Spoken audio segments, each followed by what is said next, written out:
दधाति पूर्वम् यो वै वेदांश्च प्रहिणोति तस्मै तम्हदेवमात्मबुद्धिप्रकाशम् मुमुक्षुर्वै शरणमहं प्रपद्ये।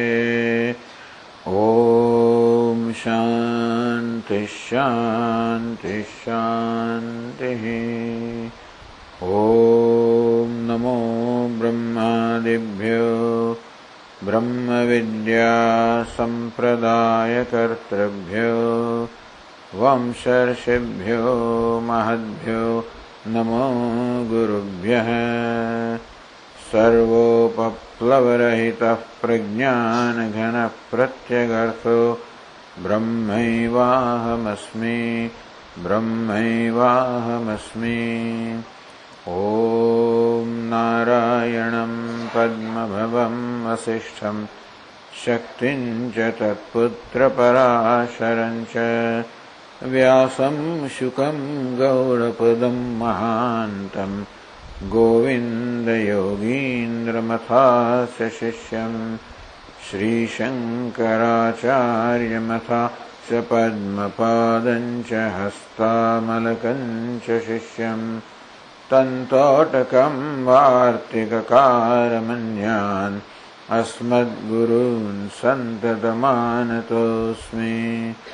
श्रुतिस्मृतिपुराणानाम् आलयं करुणालयं नमामि भगवत्पादं शङ्करं लोकशङ्करं शङ्करं शङ्कराचार्यं केशवं बादरायणं सूत्रभाष्यकृतौ वन्दे भगवन्तौ पुनः पुनः। आत्मेति मूर्तिभेदविभागिने व्योमवद्व्याप्तदेहाय दक्षिणामूर्तये नमः।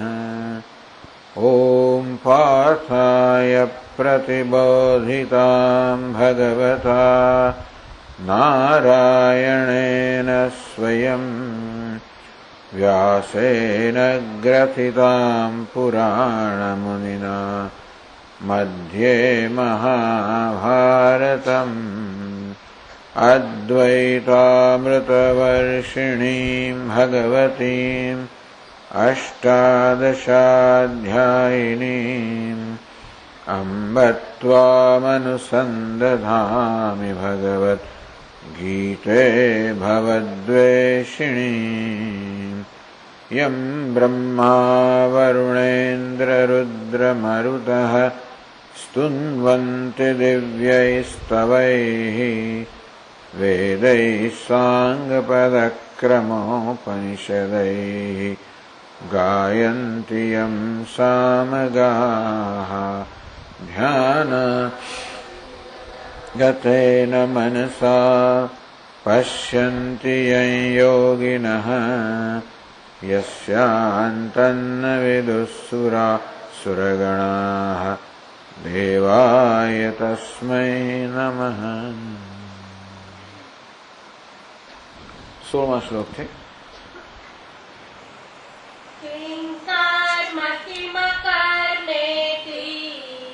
किं कर्म कर्मेति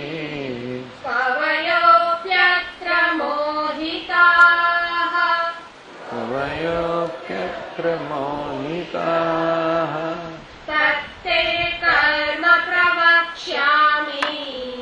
तत्ते कर्म प्रवक्ष्यामि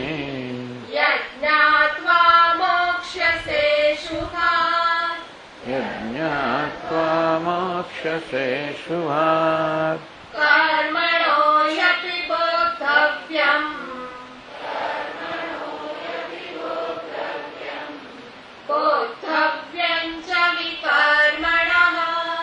बोद्धव्यं च विकर्मणः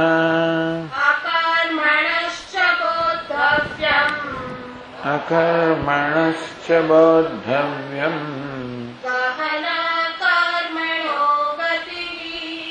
ગહના કર્મણો ગતિ કર્મણ્યકર્મયઃ પશ્યેત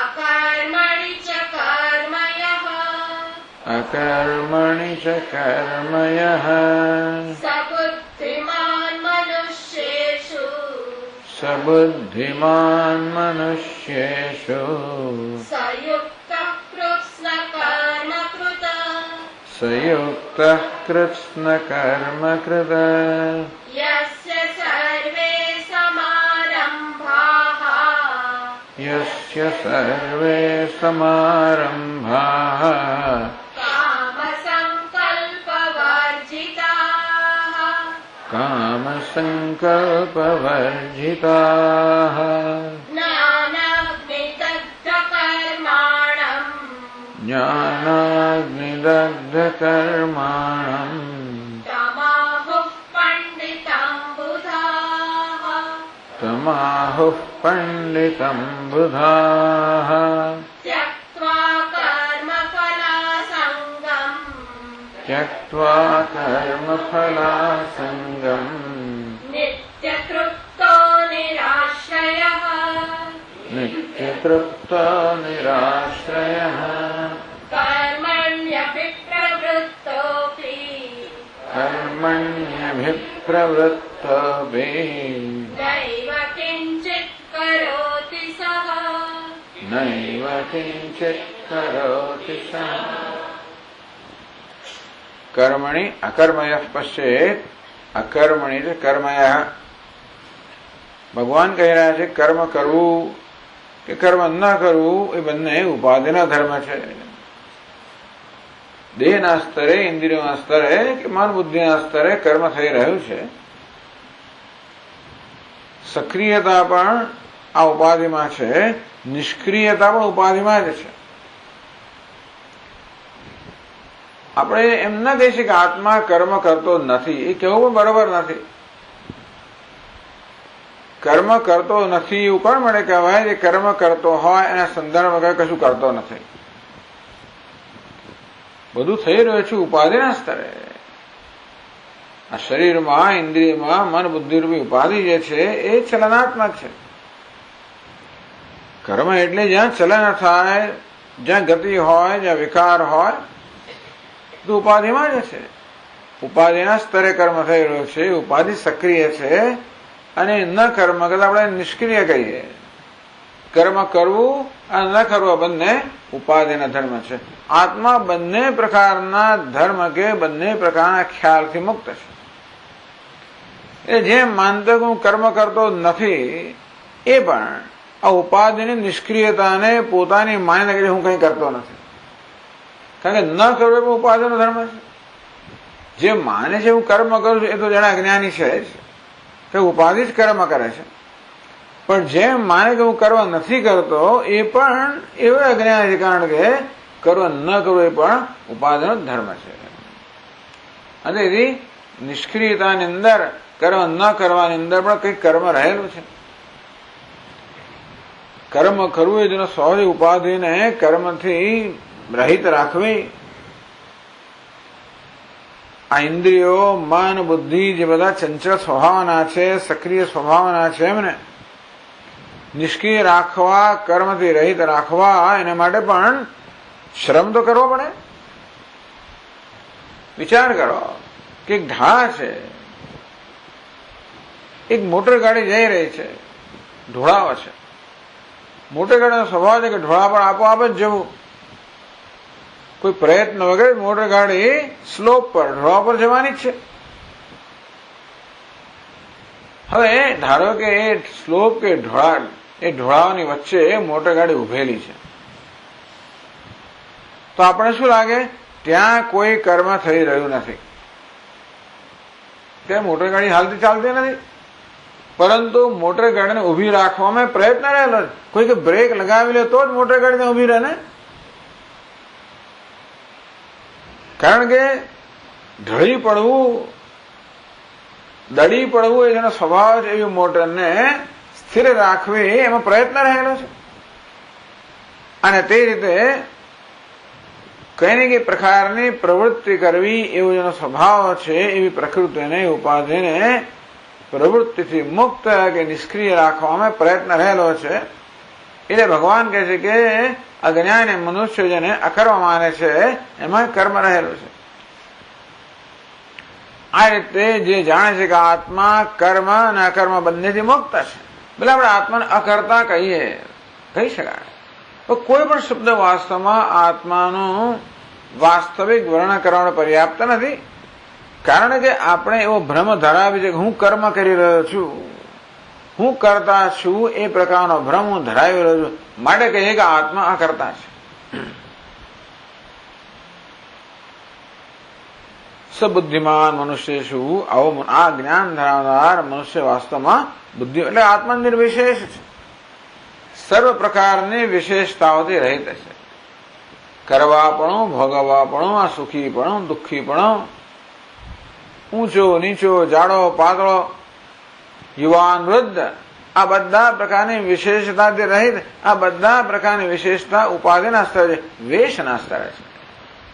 આ સર્વ વિશેષતાઓથી રહિત આત્મા નિર્વિશેષ છે. આવું જ્ઞાન ધરાવનાર મનુષ્ય બુદ્ધિમાન છે, યોગી છે, અને એને જે પ્રાપ્ત કરવાનું હોય એ જીવન પ્રાપ્ત કરી લીધું છે. એવા જ યોગીનું વર્ણન કરતા ભગવાનના શ્લોકોમાં કહે છે, યસ્ય સર્વે સમારંભા કામ સંકલ્પ વર્જિતા. હવે આવો યોગી, કેવો જ્ઞાની, જે પોતાની પૂર્ણતામાં નિષ્ઠ છે, જેને ખરેખર કઈ પોતાના માટે કરવાનું છે જ નહીં, કારણ કે કૃતકૃત્ય છે. કૃતમ કૃત્યમ યેન સહ કૃતકૃત્ય, જીવનમાં જે કઈ કરવાનું છે એ જે થઈ ગયું છે એ કૃતકૃત્ય કહેવાય. એને પોતાનું કોઈ વ્યક્તિગત પ્રયોજન સિદ્ધ કરવાનું નથી. એ કર્મ કરતો હોય તો પણ ઈશ્વરના હાથનું નિમિત્ત બનીને જ કર્મ કરતો હોય છે. એનો કોઈ વ્યક્તિગત સંકલ્પ નથી. એના મનમાં કદાચ કંઈ કરવાનો સંકલ્પ જન્મે પણ ઈશ્વર એના મનમાં સંકલ્પ જન્માવે, સમષ્ટિ એના મનમાં સંકલ્પ જન્માવે. કારણ કે હવે એ તો સમષ્ટિને સમર્પિત થઈ ગયો છે. આપણને જયારે કોઈ વ્યક્તિગત સ્વાર્થ ન હોય ત્યારે જે કંઈ આપણી શક્તિ હોય સ્વાભાવિક છે કે અન્ય સર્વના હિત માટે જ વપરાતી હોય. આમ એના બધા કર્મ જે છે એ કામના, વ્યક્તિગત કામના અને વ્યક્તિગત સંકલ્પથી રહિત છે. એવું કેમ છે? જ્ઞાનાંગ દગ્ધ કર્માણમ, કારણ કે જેના કર્મ એટલે કર્તૃત્વ બુદ્ધિ જ્ઞાન રૂપી અગ્નિથી બળી ગઈ છે. આ કર્તૃત્વ એક ભ્રમ હતો, ખ્યાલ હતો. બુદ્ધિમાં કર્તૃત્વ એટલે કર્તાપણું રહેલું છે. એ બુદ્ધિના ધર્મને આત્માના ધર્મ માનીને માણસ માનતો હોય છે કે હું કર્મ કરી રહ્યો છું. અહંકાર વિમૂઢાત્મા કર્તા અમિત મન્યતે. ઉપાધિમાં અહંકાર ધરાવનાર અને તેથી વિવિધ પ્રકારના મોહ ધરાવનાર મનુષ્ય માને છે કે હું કર્મ કરી રહ્યો છું.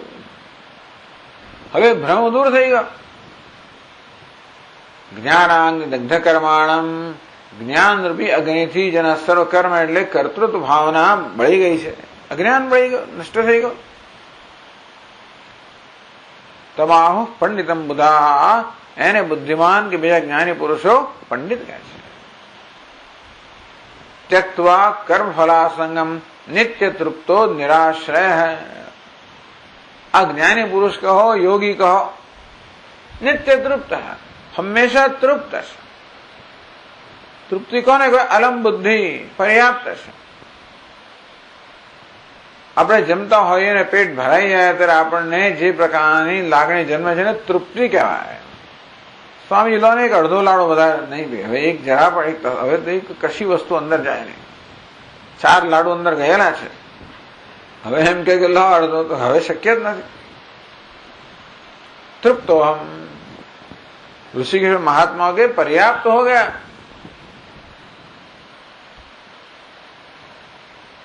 આપણે તૃપ્તિનો અનુભવ થાય. આપણને ક્યારે તૃપ્તિનો અનુભવ થાય? આપણે જયારે કોઈ આપણી ઈચ્છનીય વસ્તુ હોય, ગમતી વસ્તુ હોય, પ્રિય વસ્તુ હોય, એને ભોગવીએ ત્યારે આપણને તૃપ્તિનો અનુભવ થાય. એવું જાજો ના ચાલે. થોડા કલાક ચાલે, વળી પાછા પેટમાં ભૂખ લાગે, વળી પાછી બીજી જરૂરિયાત ઊભી થાય. કે મનમાં પણ તૃપ્તિ થાય. કોઈ પ્રિય વસ્તુ પ્રાપ્ત થાય એનો અનુભવ તો મનમાં પણ તૃપ્તિ જન્મે, પણ એ પણ કેટલા વખત જન્મે? જ્યાં સુધી બીજ ઈચ્છાએ મારા મનનો કબજો ન લીધો ત્યાં સુધી. આપણે અનિત્ય તૃપ્ત છે. અજ્ઞાની માણસ કહે અનિત્ય તૃપ્ત. ભગવાન આને શું કહે છે? નિત્ય તૃપ્ત. નિત્ય તૃપ્ત, નિત્ય એટલે શું? જે ક્યારેય પણ નાશ ન પામે. તે વસ્તુ નાશ ન પામે જેનો જન્મ થયો નથી. એટલે કે જ્ઞાની પુરુષની તૃપ્તિ જન્મતી નથી, એ બીજા કોઈ કારણથી નથી. ત્યારે શેના કારણે? પોતાને જ કારણે છે. આત્મા જ પૂર્ણ હોવાના કારણે સ્વયં પોતાનાથી તૃપ્ત છે. એ જ આત્મા સર્વ હોવાના કારણે બધાથી તૃપ્ત છે, નિત્ય તૃપ્ત. કોઈ પ્રયત્ન વગેરે તૃપ્ત છે, કશી વસ્તુની પ્રાપ્તિ વગર તૃપ્ત છે. કારણ કે સ્વયં પૂર્ણ છે, પૂર્ણતામાં પ્રતિષ્ઠિત છે.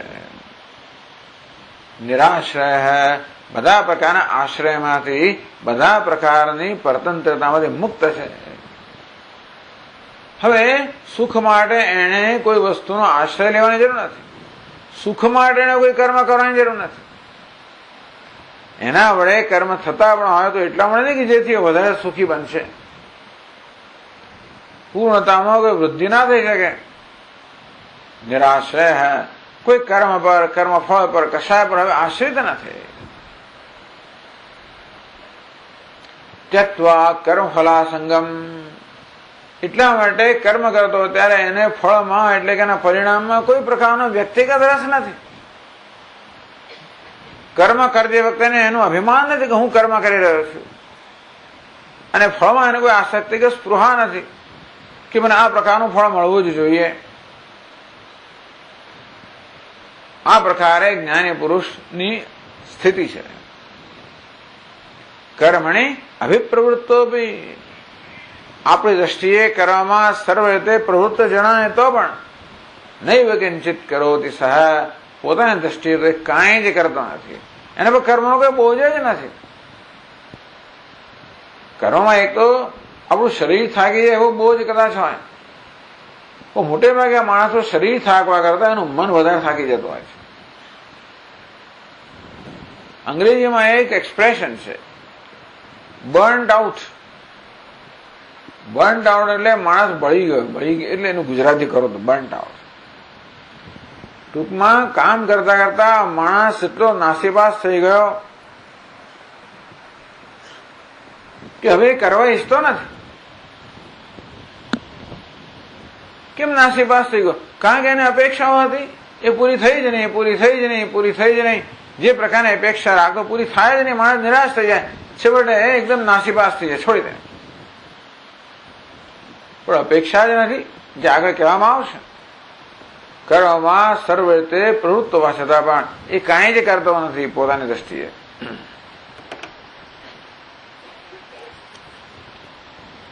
પછી એ આગળ વર્ણન કરે છે.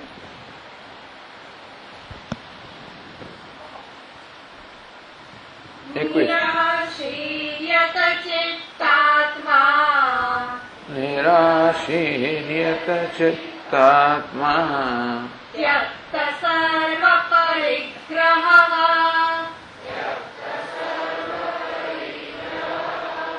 શારીરં કેવલં કર્મ શારીરં કેવલં કર્મ कुर्वन्नाप्नोति किल्बिषम् कुर्वन्नाप्नोति किल्बिषम्. નિરાશી, બધા પ્રકારની આશાઓથી, અપેક્ષાથી રહિત. આગળ કહ્યું ને, નિરાશ્રય, એને કોઈ પ્રકારના આશ્રયની જરૂર નથી.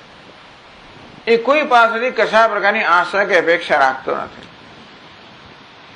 કર્મ દ્વારા પણ કશીક વસ્તુ પોતાને પ્રાપ્ત એવી પણ અપેક્ષા નથી કે દુનિયા પાસેથી પોતાને કશું પ્રાપ્ત, કોઈ પણ અપેક્ષા નથી. એ ઘમંડી છે એટલા માટે નહીં, પરંતુ એ તૃપ્ત છે એટલા માટે. છેવટે આપણને અપેક્ષા શેના માટેની હોય છે? આપણે અપેક્ષા સુખ માટેની હોય, શાંતિ માટેની હોય, એવી અપેક્ષા હોય. સુખ ને શાંતિ તો સ્વરૂપ જ છે, એમાં તો નિષ્ઠ છે. એટલા માટે સુખ માટે, શાંતિ માટે આપણે કોઈનું ધ્યાન આપણી તરફ ખેંચવા ઈચ્છીએ, ત્યારે મારી તરફ ધ્યાન આપો, જુઓ, કંઈક મને જરા મહત્વ આપો. We want to become visible. દુનિયામાં આપણે જરા બહાર પ્રદર્શન કરવા ઈચ્છતા હોય છે આપણી જાતનું, કે દુનિયા જરા જુએ કે આ કેવું કંઈક મહત્વનું કરી રહ્યા છે. આ બધા પ્રયત્નો જાણે અજાણે માણસ દ્વારા થતા હોય છે.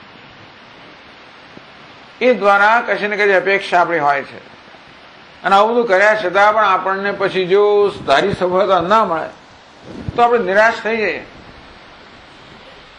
આગળ જે નિરાશી બધા પ્રકારની આશાઓ અપેક્ષાથી મુક્ત, ટૂંકમાં એ કોઈનું ધ્યાન દોરવા માંગતો નથી, એ કશું સિદ્ધ કરવા માંગતો નથી, એ કંઈ પુરવાર કરવા માંગતો નથી.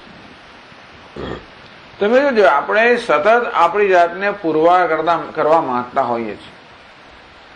સતત પુરવાર કરવા માંગુ છું, બુદ્ધિશાળી છું, હું સ્માર્ટ છું, હું ધનવાન છું, હું સફળ છું, હું ત્યાગી છું, હું જ્ઞાની છું, વગેરે વગેરે કેવું હોય.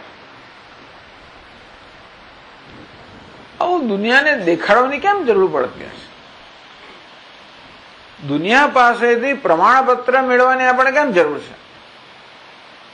દુનિયા જયારે મારો ખભો થાપડે, દુનિયા જયારે મારા વખાણા કરતા મને વિશેષ સંતોષ થતો હશે. એવું કેમ થતું હશે? કારણ કે હું મારી જાતને પ્રમાણપત્ર આપતો નથી એટલા માટે. કારણ કે હું મારી જાત વિશે બહુ ઊંચો અભિપ્રાય ધરાવતો નથી.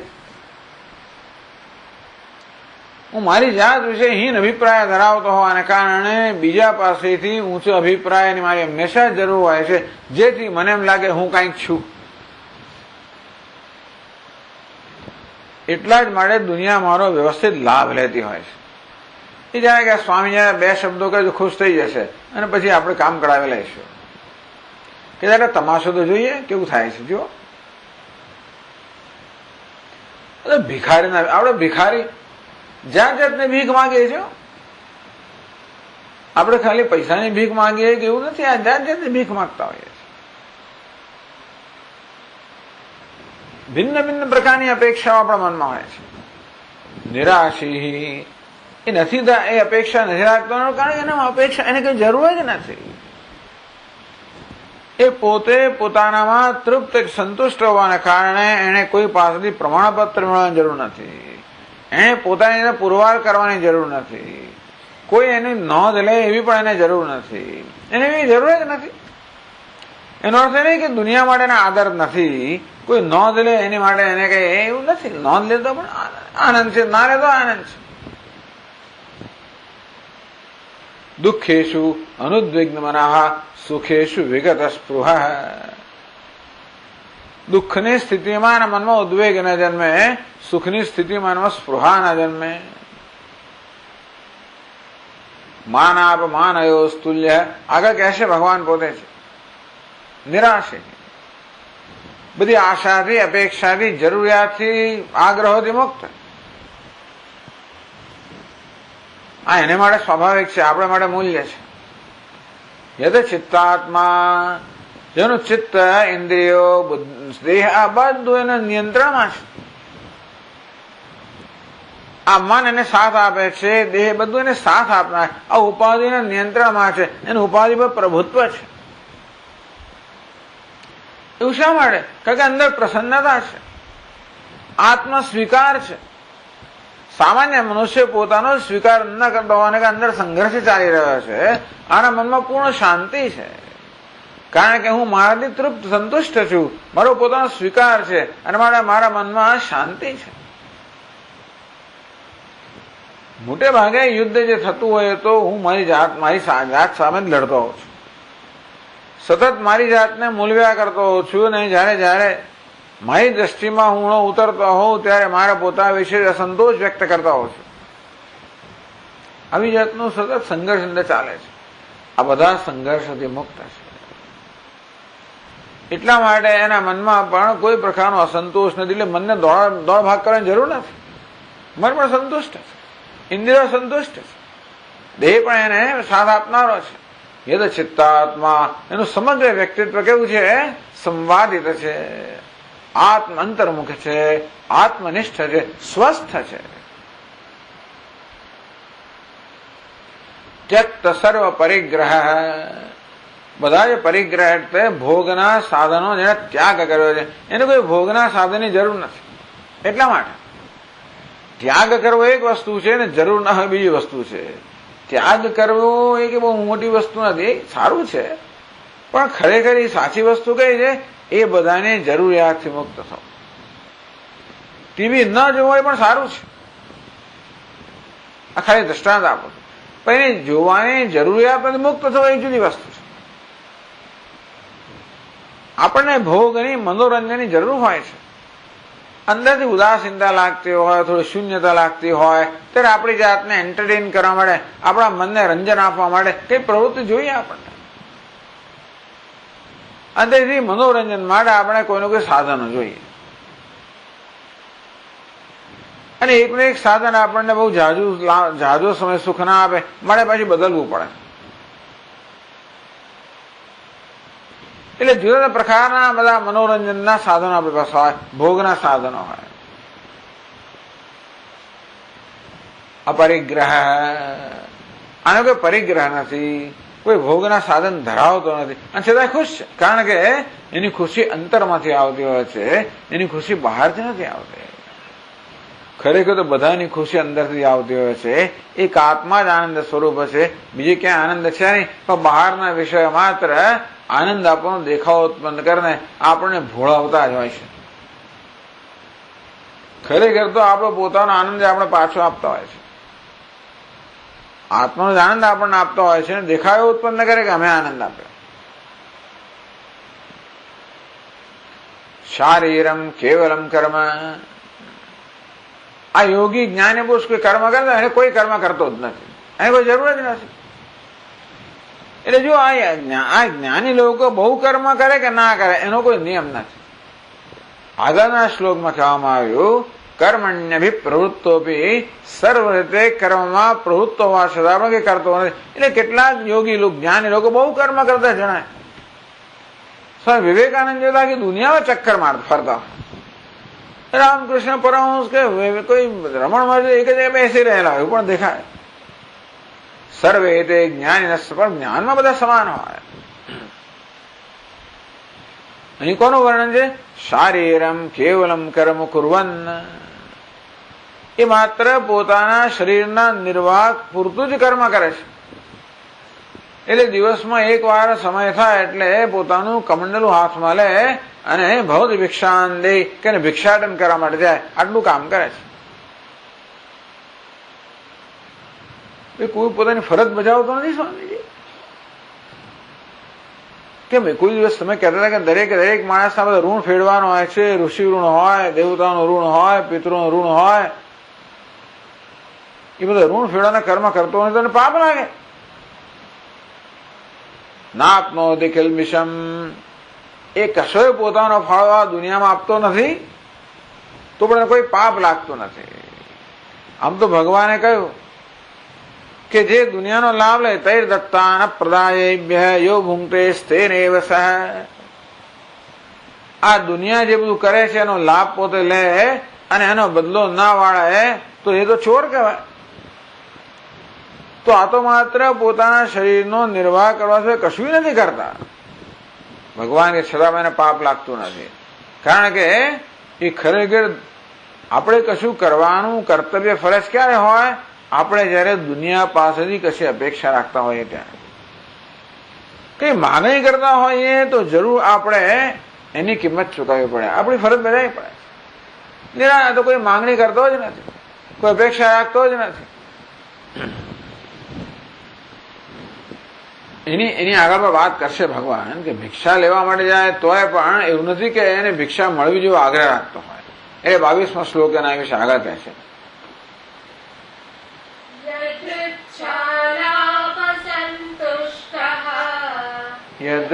યદૃચ્છાલાભ સંતુષ્ટ દ્વંદ્વાતીતો વિમત્સરઃ દ્વંદ્વાતીતો વિમત્સરઃ समसिद्धावसिद्धौ च समसिद्धावसिद्धौ च कृत्वापि न निबध्यते कृत्वापि न निबध्यते યદૃચ્છાલાભસંતુષ્ટઃ એ ભિક્ષા લેવા જાય ને ત્યારે પણ એવો આગ્રહ નથી કે ભિક્ષા કેમ નથી આપતા, એવું નથી. જાય ખરો. ટૂંકમાં પોતાના શરીરનો નિર્વાહ કરવો એ પ્રકારની જવાબદારી એની કહેવાય ખરી. ઘણા સાધુ તો એવું પણ નથી કરતા. એક છે માધુકરી વૃત્તિ, બીજી છે આજગરી વૃત્તિ. મધુકર એટલે ભ્રમરો. આ ભ્રમરો જે હોય કે મધમાખી હોય એ ઘણા બધા ફૂલમાંથી થોડો થોડો રસ લે. એક ફૂલમાંથી બધો રસ ના ચૂસી લે મધમાખી. તેવી રીતે કેટલાક સાધુઓ હોય છે જે ભિક્ષા માંગવા મળે જાય, ઘણા ઘરમાંથી થોડું થોડી ભિક્ષા ગ્રહણ કરે, જેથી કોઈ ગ્રહસ્થ પર બોજ ના પડે અને બીજા સાધુઓને પણ ભિક્ષા મળી રહે. પણ કેટલાક તેવા હોય છે અજગર જેવા હોય. અજગર તો કશે જાય જ નહીં, એનું મોં ફાડેલું હોય, એની જાતે એનો શિકાર અંદર આવે ત્યારે ગળી જાય ને ખાય. એટલું મોટું એનું મોં હોય કે પેલા અજગર, પેલા શિકાર ને બકરા ને એવા બધા પશુઓને ખબર પણ ના હોય કે એના મોંમાં જઈ રહ્યો છે. પેલો મોં બંધ કરે ત્યારે ખબર પડે અરે આમાં ગયો હું તો. આ જ કરી વૃત્તિ. કેટલાક સાધુઓ તો એની જાતે જે આવે તે જ લે, બાકી કશું પોતે તો માંગવા જાય જ નહીં. એને કોઈ ચિંતા જ નથી. ભગવાન પોતે જ કહે છે 9મા અધ્યાયમાં, તેષામ નિત્યાભિયુક્તાનામ યોગક્ષેમમ વહામ્યહમ. જે લોકોનું ચિત્ત મારામાં જ લાગેલું છે એ લોકોના યોગ અને ક્ષેમનું હું વહન કરું છું. અર્થાત જે લોકો સતત મારા જ ચિંતનમાં લાગેલા છે એની સંભાળ લેવાની મારી જવાબદારી છે. એવું પણ નથી કે ભગવાને મારી જવાબદારી લેવી જોઈએ, એવી કોઈ અપેક્ષા જ નથી. પ્રારબ્ધની જવાબદારી એટલે પ્રારબ્ધમ પુષ્યતિ વપુઃ. વિવેક છોડામણા કહેવામાં આવ્યું કે આવા મહાપુરુષનું આ શરીર જે છે, દેહ, એનું પોષણ કોણ કરે છે? પ્રારબ્ધ કરે છે. એને કોઈ પુરુષાર્થ કરવાનો નથી. પરંતુ કદાચ એને ભિક્ષા માટે જાય, મોટા ભાગના સાધુઓ ભિક્ષા માટે જતા હોય છે, એમાંય પણ એમનો કોઈ આગ્રહ નથી આવતો. યદૃચ્છા લાભ સંતુષ્ટ. યદૃચ્છા એટલે ઈશ્વર ઈચ્છા, લાભ સંતુષ્ટ. શંકરાચાર્ય મહારાજ એક જગ્યાએ કહે છે આ સાધુઓ માટે, આ તો જ્ઞાની પુરુષ માટે, એને માટે કશું કહેવાય ને આપણાથી, પણ જે મુમુક્ષુઓ છે, સાધકો છે, એના માટે કહે છે શુદ્ધ વ્યાધિશ્ચ ચિકિત્સ્યતામ પ્રતિદિનમ ભિક્ષૌષધમ ભુજ્યતામ. જો ભાઈ આ ક્ષુધા નામનો વ્યાધિ છે, રોજ રોજ થનારો વ્યાધિ છે, મારે એક ક્ષુધારૂપી વ્યાધિની ચિકિત્સા કરવી જોઈએ. તો ક્ષુધારૂપી વ્યાધિ માટે કયો ઔષધ છે? પ્રતિદિનમ ભિક્ષૌષધમ ભુજ્યતામ. રોજ જે ભિક્ષારૂપી ઔષધ છે એને આરોગવું જોઈએ. ભિક્ષારૂપી ઔષધ શંકરાચાર્ય મહારાજ એના ઔષધ કહે છે. આહારના ઔષધ કેમ કહે છે? ઔષધ તો આપણે જે વૈદ્યરાજે કહ્યું હોય એટલો સમય લઈએ, સવાર બપોર સાંજ, કે એક જ વાર. આ એક જ વાર કહે છે. આ ઔષધ 3 વાર 10 વાર લેવાનું, એક જ વાર. પ્રતિદિનમ ભિક્ષૌષધમ ભુજ્યતામ.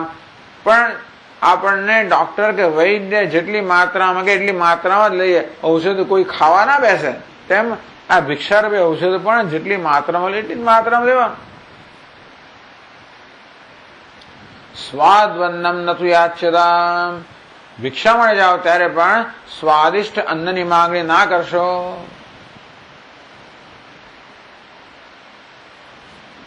ત્યારે શું? વિધિવશાત પ્રાપ્તેન સંતુષ્યતામ. વિધિ એટલે કે પ્રારબ્ધ વસાદ જે પ્રાપ્ત થાય એનાથી સંતોષ માનો. એ વાત ભગવાન એ કહે છે યદૃચ્છા લાભ સંતુષ્ટ. યદૃચ્છા એટલે ઈશ્વર ઈચ્છા, એને પ્રારબ્ધ કહો, ઈશ્વર ઈચ્છા કહો, ઈશ્વર ઈચ્છા કહો. યદૃચ્છા તો ઈશ્વર ઈચ્છાથી જે પ્રાપ્ત થાય. સાધુ તો કોઈ ગૃહસ્થના ઘરની સમસ્યાને ઉભા રહીને જાહેર કરે ભવતી ભિક્ષાન દેહી, એ માં મને ભિક્ષા પ્રદાન કરો. તો નારાયણ હરિ એમ કે ઉભા રહે. નારાયણ હરિ એટલે ગૃહસ્થને ખબર પડે કે હા કોઈ સાધુ આવે છે. એ હોય તો આપે, ના હોય તો ના આપે, અને જે હોય તે આપે. યદૃચ્છાલાભ સંતુષ્ટ, જે ઈશ્વરની ઈચ્છાથી પ્રાપ્ત થાય એનાથી સંતુષ્ટ છે.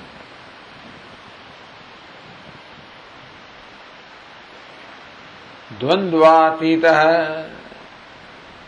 આ જ્ઞાને પૂરું દ્વંદ્વાતીત, દ્વંદ્વથી અતીત, દ્વંદ્વથી પર થઈ ગયો છે. દ્વંદ્વ કોને કહેવાય? પરસ્પર વિરુદ્ધ જોડકાને દ્વંદ્વ કહેવાય. જેમ કે જન્મ મૃત્યુ, દિવસ રાત, ઠંડી ગરમી, અગવડ સગવડ, માન અપમાન, સ્તુતિ નિંદા, સફળતા નિષ્ફળતા. આ બધા દ્વંદ્વ છે, સિક્કાની બે બાજુ જેવા છે. અને આપણું આ જગત છે, આપણું જીવન છે, એ આ દ્વંદ્વોનું બનેલું છે. જેમ પેલું પૈડું હોય એ નીચેથી ઉપર ને ઉપરથી નીચે જતું હોય, નીચે ગચ્છતિ ઉપરિચિત દશા ચક્ર નૈમિક ક્રમેણ. મનુષ્યની દશા બદલાયા કરતી હોય છે. નીચે ગચ્છતિ, ચક્ર જેમ નીચે આવે ઉપર છે અને પછી ઉપર આવે, અંતે રીતે મનુષ્યની દશા પણ આ પ્રકારે બદલાયા કરતી હોય છે. આવું જ હોય. એટલે ક્યારેક આપણે સફળતા મળે, ક્યારેક નિષ્ફળતા પણ મળે, ક્યારેક આપણું સન્માન થાય, ક્યારેક અપમાન પણ થાય, ક્યારેક કોઈ સ્તુતિ પણ થાય, ક્યારેક નિંદા પણ થાય, ક્યારેક અગવડ હોય, ક્યારેક સગવડ પણ હોય. મીરાબાઈ કહે ને ક્યારેક વળી શીરો પૂરી મળે, ક્યારેક ફાકમ ફાકા. ક્યારેક અમે હાથી પર સવારી કરતા હોય ને ક્યારેક પગ ઘસડતા હોઈએ, ક્યારેક 100 મણ તળેની શૈયામાં સૂતા હોઈએ અને ક્યારેક જમીન પર સૂતા હોઈએ. કરના ફકીર પર ક્યાં દિલગીરી, સદા મગન મેં રહેના હૈ. ફકીરી જ કરું, દિલગીરી શું? કારણ કે એમનો આનંદ ક્યાંથી આવે છે? આત્મામાંથી આવે છે. તળઈમાંથી આનંદ આવતો તો કયા પ્રકારની તળઈ છે મહત્વનું બની રહે. સવારીમાંથી આનંદ આવતો તો શાના પર સવારી કરું છું મહત્વનું બની રહે. તો મને ફોર્ડ ફિએસ્ટા જોઈએ, અને સ્કોડા સુપર્બ જોઈએ, અને હોન્ડા સિવિક જોઈએ, આવું જોઈએ. કારણ કે એમાં જ મારો આનંદ છે.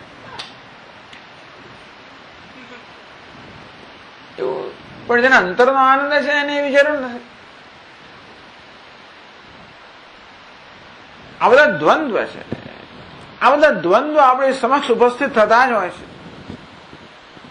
ઈશ્વરની યોજના જ એવી છે કે દરેક મનુષ્યની સમક્ષ આ દ્વંદ્વ ઉપસ્થિત થાય જ. ભગવાને બીજા અધ્યાયમાં કહ્યું તામ સ્થિતિક્ષસ્વ ભારત, હે ભારત, હે અર્જુન, આ તો બધું આવવા જ કરશે અને જશે પણ ખરો. આગમા પાયન અનિત્યા તામ સ્થિતિક્ષસ્વ ભારત. આ બધી પરિસ્થિતિ આવનારી છે, જનારી છે. કોઈ વસ્તુ ક્યારે પણ સ્થિર નથી, નિત્ય નથી, અનિત્ય અનિત્ય.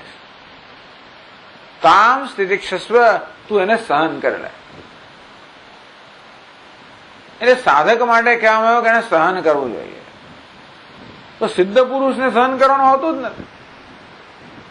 કારણ કે એને તો આ દ્વંદ્વ નામની વસ્તુ એની દ્રષ્ટિમાં નથી. સર્વમ ખલુ ઇદમ બ્રહ્મ, એની દ્રષ્ટિમાં બ્રહ્મ સિવાય કંઈ છે જ નહીં, આત્મા સિવાય કંઈ છે જ નહીં.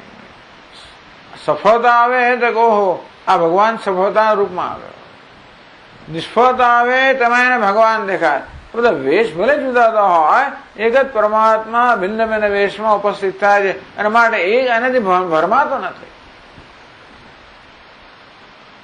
આપણે જ્યાં સુધી આ વેશમાં જ નિષ્ઠ છે, નામ રૂપમાં નિષ્ઠ છે, ત્યાં સુધી આ વેશથી, નામ રૂપથી, પ્રસંગોથી, સંજોગોથી આપણે સતત એનાથી પ્રભાવિત થવાના છે. પણ જેની દ્રષ્ટિ આ નામ રૂપમાં નથી, આ વેશમાં નથી, તો વેશ પહેરીને આવનાર કોણ છે? સફળતા તો વેશ છે, એ પહેરીને કોણ આવેલું છે? નિષ્ફળતા બીજો વેશ છે, એ પહેરીને કોણ આવેલું છે? પરમાત્મા આવેલો છે, જે ચૂકતો નથી, જે ભૂળવાઈ જતો નથી. આપણે ભૂળવાઈ જઈએ, વેશથી ભૂળવાઈ જઈએ. એટલે પેલા ભિખારીને સાચો ભિખારી માની લઈએ, રાજાને સાચો રાજા માની લઈએ કે સ્વામીજી આ સાચો ભિખારી નથી, આ તો અમિતાભ બચ્ચન છે, ખાલી એ તો અભિનય કરી રહ્યો છે. આ સાચો રાજા નથી, આ તો ફલાણો બીજો છે, ઋત્વિક કુમાર જે કહેવાય તે. બે ચાર નામ મને આવડે છે. ઋત્વિક રોશન.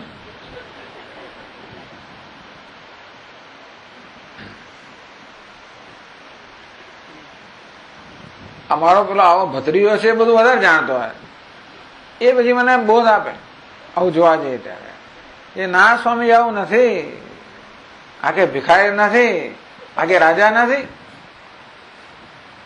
એટલે કે એની દ્રષ્ટિએ આ ભિખારી, રાજા વગેરે અતીત છે ને, દ્વંદ્વાતીત.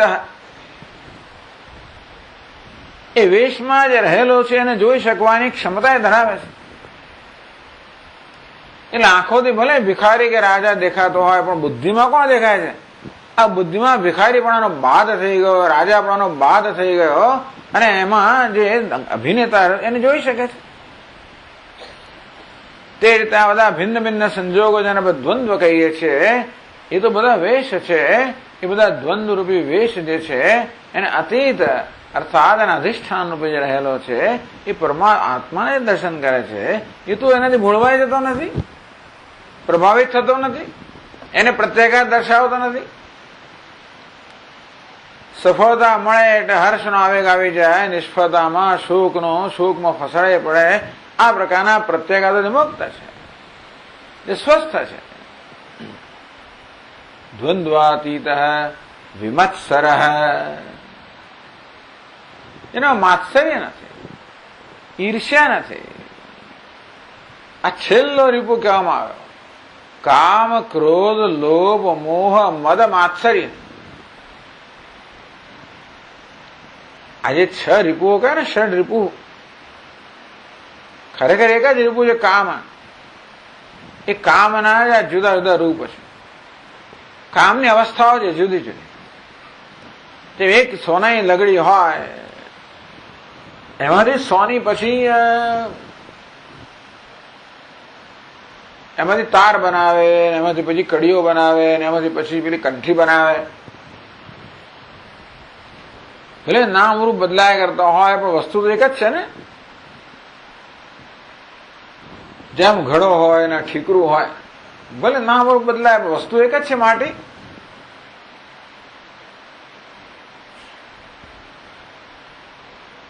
અને તેથી જે વસ્તુના રૂપને મહત્વ નથી આપતો,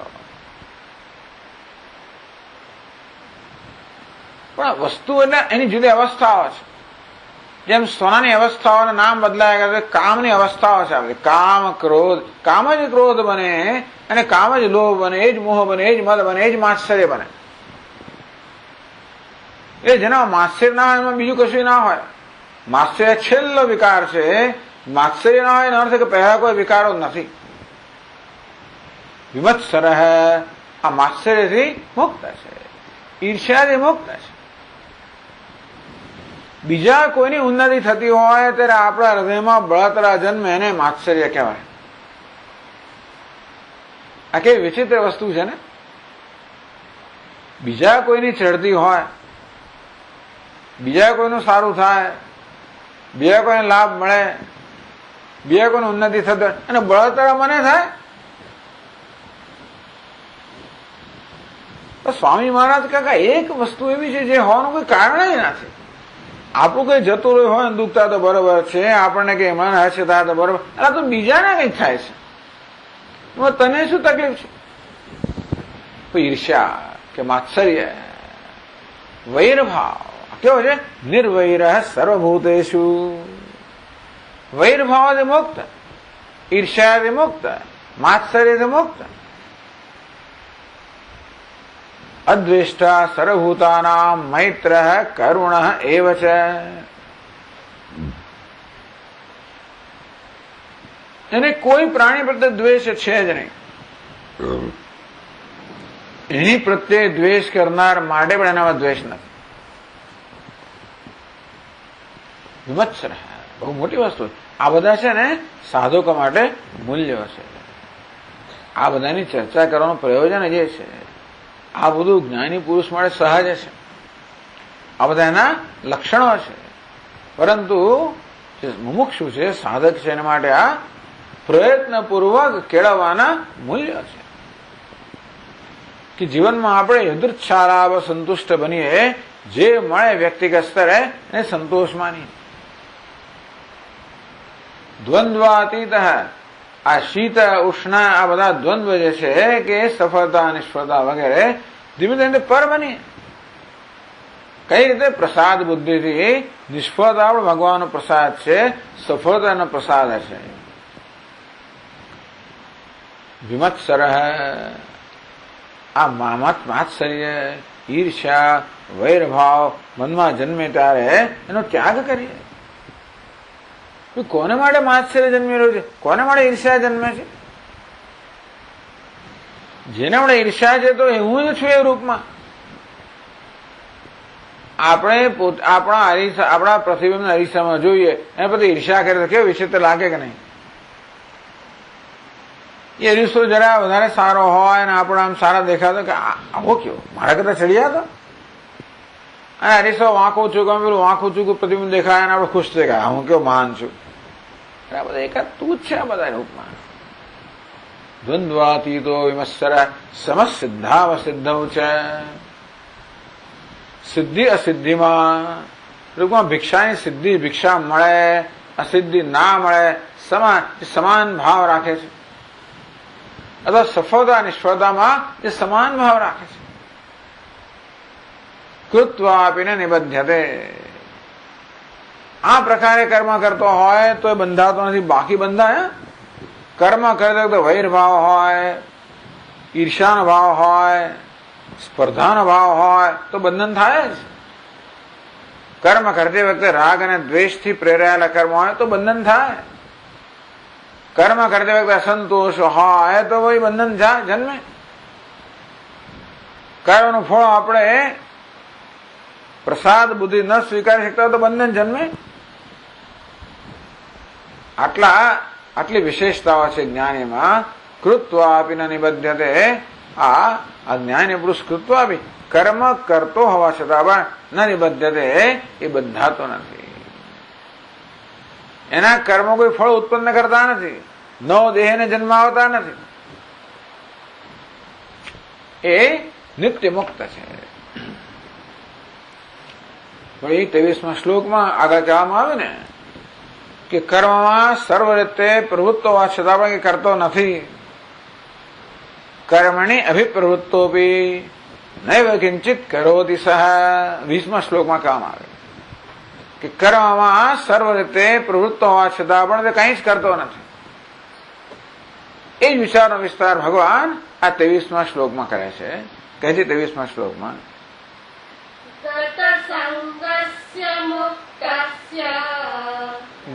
સંગસ્ય મુક્તસ્ય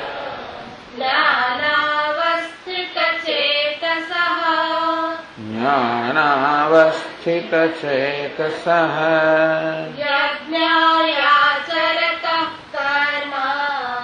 યજ્ઞાયાચરતઃ કર્મ સમગ્રમ પ્રવિલીયતે. વળી જ્ઞાની પુરુષનું વર્ણન ગત સંગસ્ય મુક્તસ્ય. ગત સંગ, જે બધી જગ્યાએથી બધા પ્રકારની આસક્તિથી મુક્ત છે, એને કોઈ જગ્યાએ આસક્તિ નથી. આસક્તિ અને પ્રેમ વચ્ચે થોડો ભેદ આપણે જરા જાણવો જોઈએ. આમ આગળ ભક્ત માટે કહેવામાં આવે છે, દ્વેષ્ટા સર્વભૂતાનાં મૈત્ર કરુણ, બધા મળે સ્નેહ છે, બધા મળે કરુણા છે, કે આસક્તિ નથી. આપણા પ્રેમમાં જયારે અપેક્ષા હોય ત્યારે એ અપેક્ષાના અંશને આસક્તિ કહેવામાં આવે છે. એટલે આપણો પ્રેમ તો હોય છે, આપણે જેને માટે પ્રેમ છે આપણે કરતા પણ હોઈએ છીએ, પરંતુ એ કરવાની પાછળ કોઈને કોઈ પ્રકારની અપેક્ષા પણ હોય છે કે આપણને કંઈક વળતો લાભ મળે એવી અપેક્ષા પણ હોય છે. એનું નામ આસક્તિ. આપણામાં જયારે આપણે સંબંધમાં કોઈ પરતંત્રતા હોય, આપણને કોઈ સંબંધ વગર ન ચાલે. લોકોની આસક્તિ ત્યાં સુધી હોય છે કે મને તો આ જ પેન, આના વગર તો હું લખી જ ના શકું. આ ખુરશી ના હોય તો બસ મને મૂડ આવે જ નહીં. આ તો મારી જ વાત કરું છું, લોકોની વાત કરવા કરતા.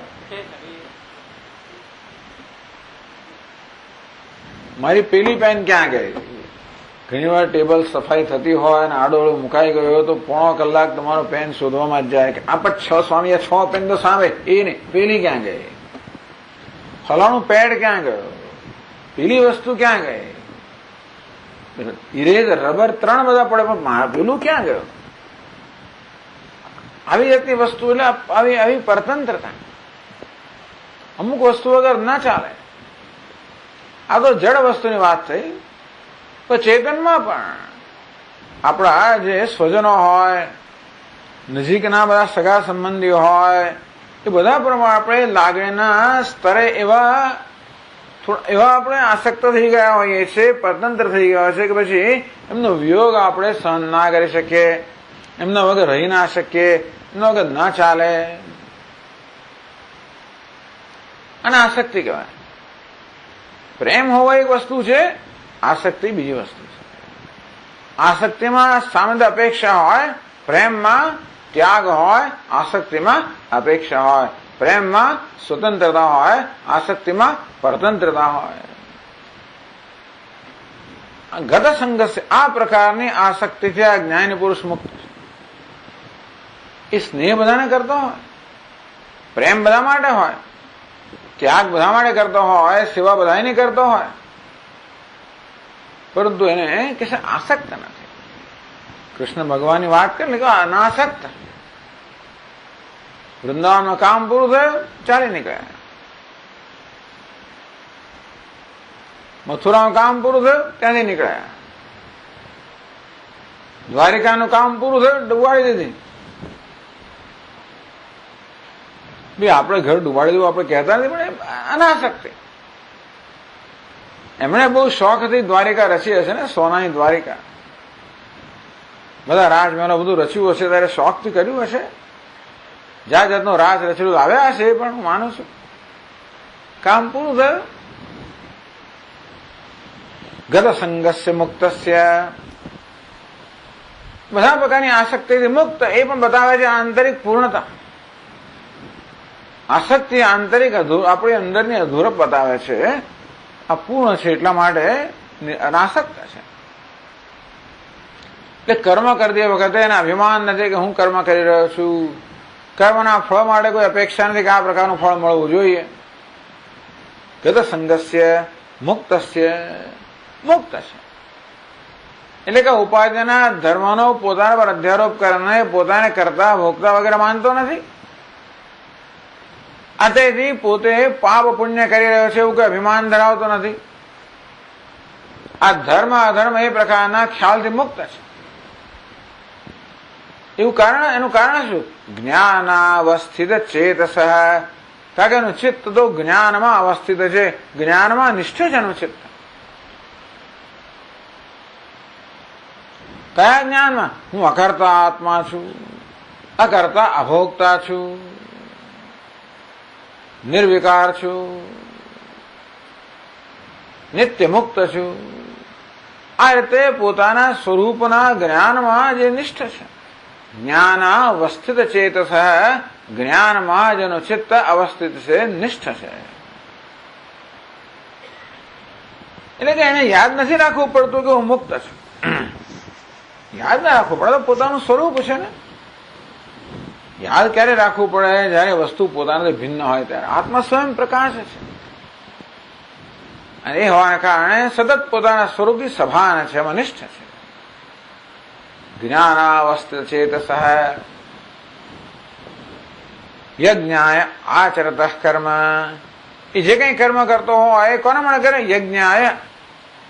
એનું બધું જ કર્મ યજ્ઞ માટે થતું હોય, યજ્ઞની ભાવનાથી થતું હોય. યજ્ઞ એટલે ભગવાન કે ઈશ્વર. યજ્ઞ હોય વિષ્ણુ. ભગવાન વિષ્ણુ એક નામ છે યજ્ઞ. યજ્ઞ માટે કર્મ કરો એટલે વિષ્ણુ માટે કર્મ કરવું, એટલે કે સર્વવ્યાપી પરમાત્મા માટે કર્મ કરવું. એનું કર્મ જે થાય છે આપોઆપ જ આ જગતના રૂપમાં રહેલા, સમષ્ટિના રૂપમાં રહેલા ઈશ્વર માટે જ થતું હોય છે. કારણ કે એ તો કૃષ્ણ કર્મ કૃત, એ તો કૃતકૃત્ય હોવાને કારણે એને પોતાના માટે કઈ કરવાનું રહ્યું નથી. એને પોતાનું કોઈ પ્રયોજન રહ્યું નથી. સ્વપ્રયોજન અભાવે પોતાના કોઈ પ્રકારનું પ્રયોજન નથી, તો શેના કર્મ કરે છે? એનું કર્મ આપોઆપ જ જગતના આશીર્વાદ રૂપ છે. આવો મહાપુરુષ છે તો ભગવાનના હાથનું નિમિત્ત છે. જે ભગવાન કૃષ્ણના હાથમાં વાંસળી હોય, એ વાંસળીને પોતાનું કોઈ પ્રયોજન ના હોય. એ વાંસળી પણ કેવી હોય? અંદર કોઈ પ્રકારની ગાંઠ ના હોય. અંદર અંતઃકરણ શુદ્ધ છે. એટલા જ માટે ભગવાન જે પ્રકારનો સૂર વગાડો ઈચ્છે એ પ્રકારનો સૂર વાંસળી વડે વાગે. આપણે તો અંદર ગાંઠો હોય એટલે ભગવાન ગમે તે વગાડવા માંગે, આપણે પાસે અંદર જુદું વગાડે. એના સૂરને બદલે બીજો સૂર આપણા બહાર આવે, બેસૂર થઈ જાય. વાંસળી કેવી છે? અંદરથી પોલી તો છે, જોડે જોડે એમાં કોઈ ગાંઠ ભલે બહાર દેખાતી હોય, અંદરથી સપાટ છે, લીસી છે. એને કોઈ યાદ નહીં, એવી જરૂરિયાત નથી કે હું જરા મારો પોતાનો સૂર વગાડો. એ ભગવાનને શરણાગત છે, સંપૂર્ણ શરણાગત છે. પોતાની જાતને એને ભગવાનને સોંપી દીધી છે. પણ ભગવાન જે પ્રકારનો સૂર વગાડે એ પ્રકારનો સૂર વાગે છે. જ્ઞાની પુરુષ ભાવી વાંસળી જેવો છે. એને પોતાની જાતને સંપૂર્ણ રીતે સમર્પિત કરી શરણાગત છે. સર્વધર્માન પરિત્યજ્ય મામ એકમ શરણમ વ્રજ. બધા ધર્મ અર્થાત પોતાના બધા વ્યક્તિગત પ્રયોજનને એને છોડીને સર્વ રીતે ભગવાનને સમર્પિત છે. સ્વયં કોઈ પ્રયોજન નથી. એટલા આપણે યજ્ઞાય આચરત કર્મ. એનું કર્મ સર્વ રીતે સંપૂર્ણ નિષ્કામ છે. આપણે નિષ્કામ કર્મ કરવાનો પ્રયત્ન કરીએ તો પણ જ્યાં સુધી અહંકાર છે, જ્યાં સુધી અજ્ઞાન છે અને તેથી અહંકાર છે, ત્યાં સુધી કઈ ને કઈ પ્રકારની કામના તો રહેવાની.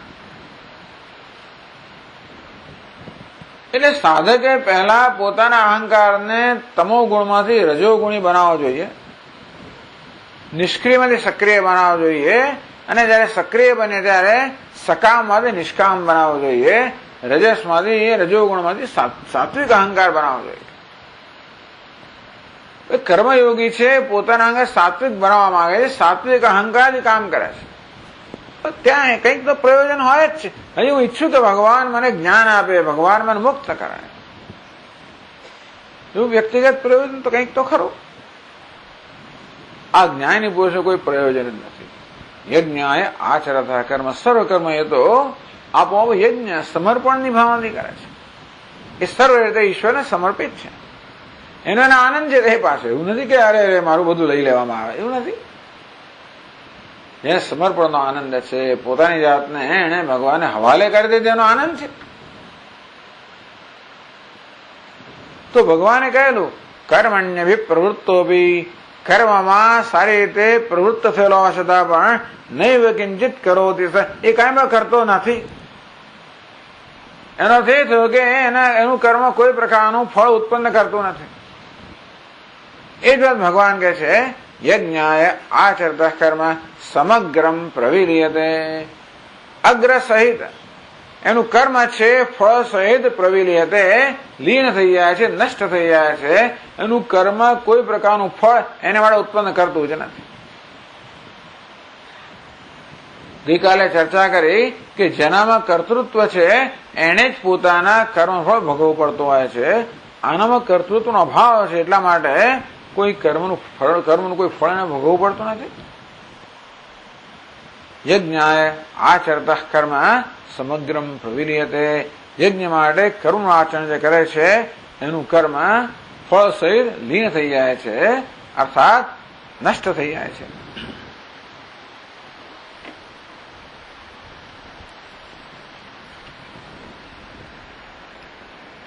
અને છેલ્લા 24મા શ્લોક, છેલ્લા એટલે કે આ વિષયના છેલ્લા શ્લોકમાં, ચોથા અધ્યાયના છેલ્લો શ્લોક નથી, પણ ભગવાન જે આ જ્ઞાની પુરુષનું વર્ણન કરી રહ્યા છે એ વિષયનો આ 24મો શ્લોક છેલ્લો છે. એમાં ભગવાન જ્ઞાની પુરુષની દ્રષ્ટિનું વર્ણન કરે છે અને એનું જ્ઞાન છે જ્ઞાનનું યજ્ઞના રૂપમાં વર્ણન કરે છે. એક રૂપક આપે છે કે કેવી રીતે જ્ઞાની પુરુષનું જ્ઞાન તો યજ્ઞ સમાન છે. ક્યારેક ક્યારેક આપણા મીમાંસક લોકો ખરા,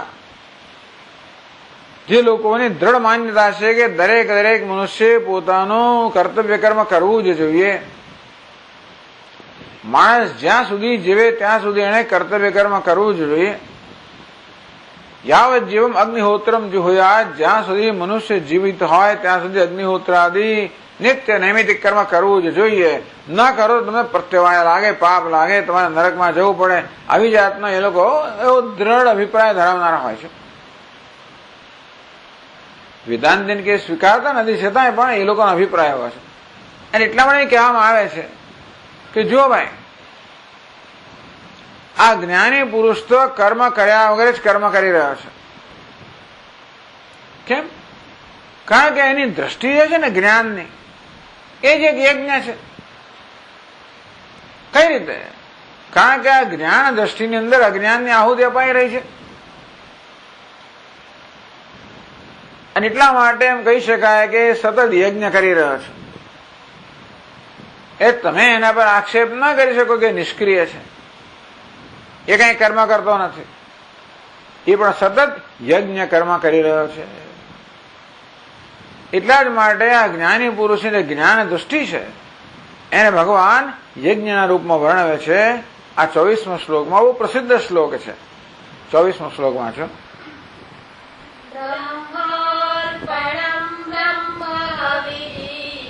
બ્રહ્માર્પણમ બ્રહ્મ હવિઃ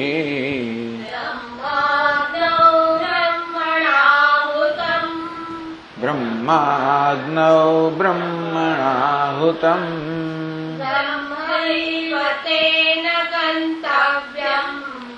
બ્રહ્મૈવ તેન ગંતવ્યમ બ્રહ્મ કર્મ સમાધિના. તો જ્ઞાની પુરુષની દ્રષ્ટિ તો સરળ છે. ઉપનિષદમાં કહ્યું છે સર્વમ ખલો ઇદમ બ્રહ્મ. આ સર્વ જે કાંઈ છે બ્રહ્મ જ છે, પરમાત્મા છે. એવી આ જ્ઞાની પુરુષની દ્રષ્ટિ છે. એ હકીકત છે, જે છે જે જુએ છે. બીજા બધા લોકો જે છે જોતા નથી, એમની કલ્પનાની વસ્તુ જુએ છે.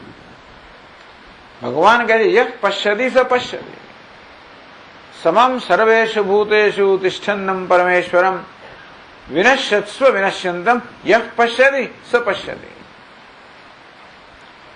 13મા અધ્યાયમાં ભગવાન કહે છે સમમ સર્વેષુ ભૂતેષુ તિષ્ઠન્તમ પરમેશ્વરમ. આ બધા વિષમ પદાર્થોમાં સમાન રીતે રહેલા પરમેશ્વરના દર્શન કરે છે. વિનશ્યત્સ્વ વિનશ્યંતમ.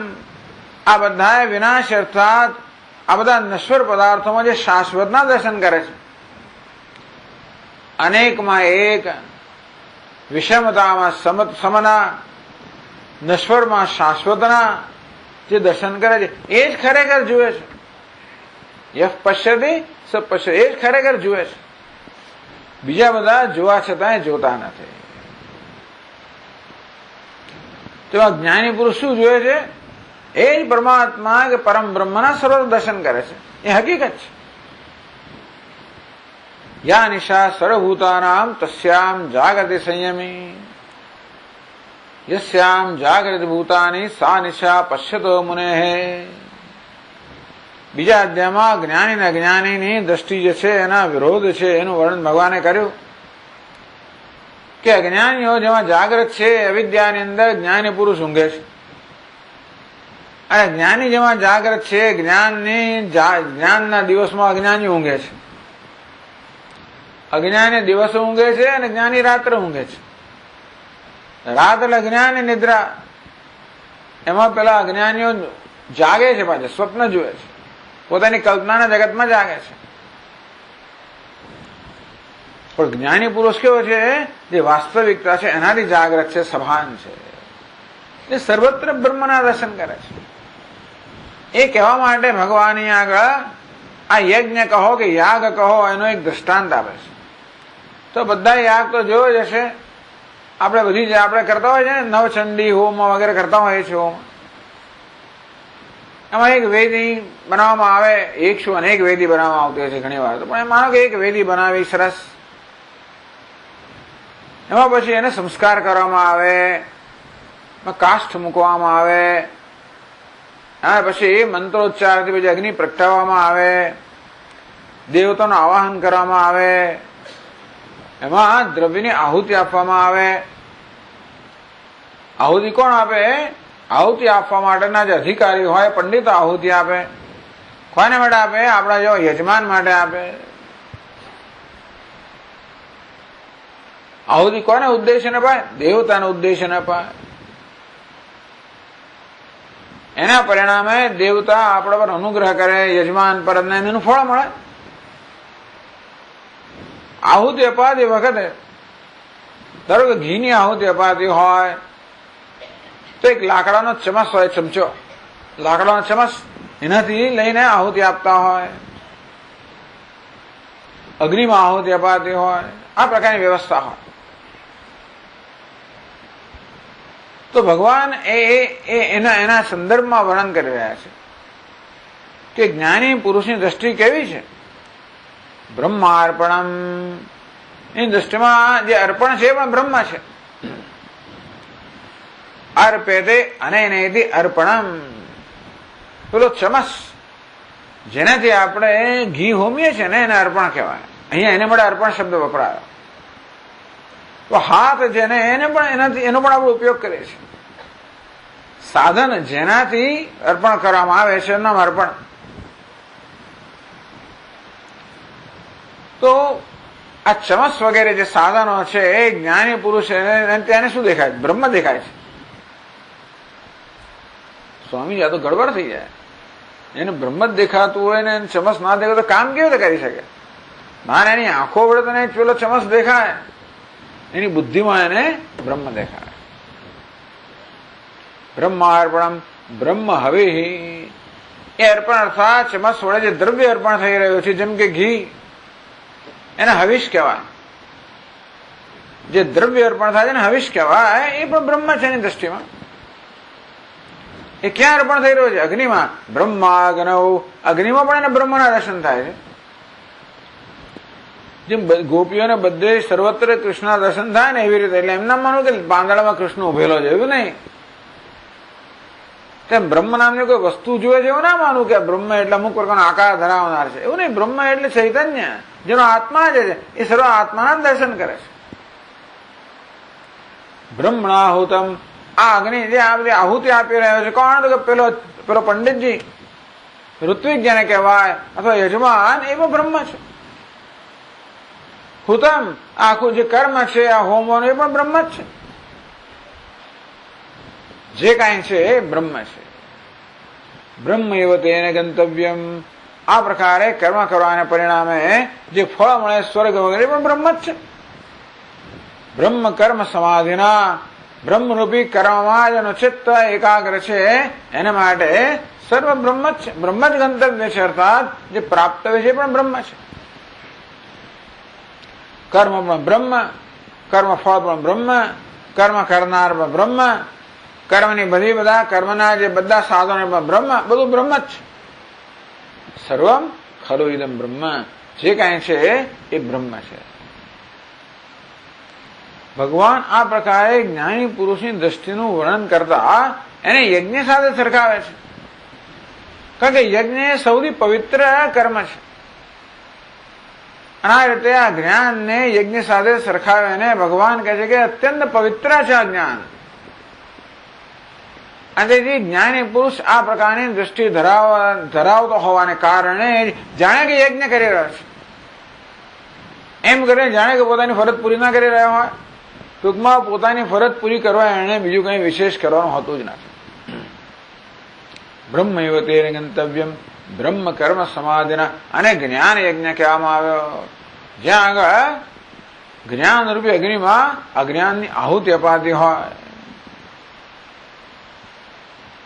આ બધા શ્લોકોમાં ભગવાને આ જ્ઞાની પુરુષનું વર્ણન કર્યું. પછીના કેટલાક શ્લોકોમાં ભગવાન બીજા બધા આ જે સાધ્યરૂપ યજ્ઞ છે, આ જ્ઞાન યજ્ઞ કેવો છે? સાધ્ય અર્થાત આપણે પામવાનો છે. એ પામવા માટે ભગવાન પછીના કેટલાક શ્લોકોમાં સાધનરૂપ યજ્ઞનું વર્ણન કરે છે કે આપણા જીવનમાં આવા સાધન હોવા જોઈએ. યજ્ઞ સાધનરૂપ યજ્ઞ હોવા જોઈએ, જેથી આપણું અંતઃકરણ શુદ્ધ થાય અને આપણે જ્ઞાન મળેના અધિકારી બનીએ અને છેવટે આ જ્ઞાનરૂપી યજ્ઞ કરી શકીએ. એટલા માટે હવે 25મા શ્લોકમાં ભગવાન વર્ણન કરે છે. જો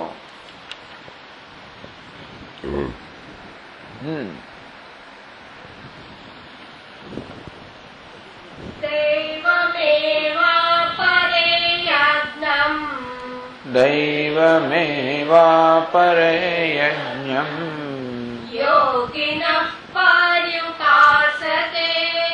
યોગિનઃ પર્યુપાસતે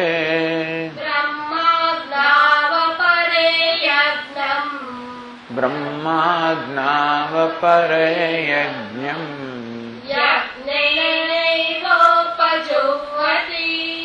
યજ્ઞેનૈવોપજુહ્વતિ. અપરે અપરે એટલે બીજા કેટલાક. કોણ? તો કે કર્મકાંડીઓ, કર્મઠો. દૈવમ યજ્ઞમ પર્યુપાસતે, એ લોકો દૈવ યજ્ઞનું અનુષ્ઠાન કરતા હોય છે. આ દૈવ યજ્ઞ એટલે કેવો યજ્ઞ? જેમાં દેવતાનું આવાહન કરવામાં આવતો હોય ને દૈવ યજ્ઞ કહેવામાં આવે. જેમ કે હવે નવચંડી યજ્ઞ કરતા હોઈએ એમાં ચંડીનું આવાહન કરવામાં આવતું હોય. આપણે ગણપતિ હોમ કરતા હોઈએ એમાં ગણપતિનું આવાહન કરવામાં આવતું હોય, વગેરે વગેરે.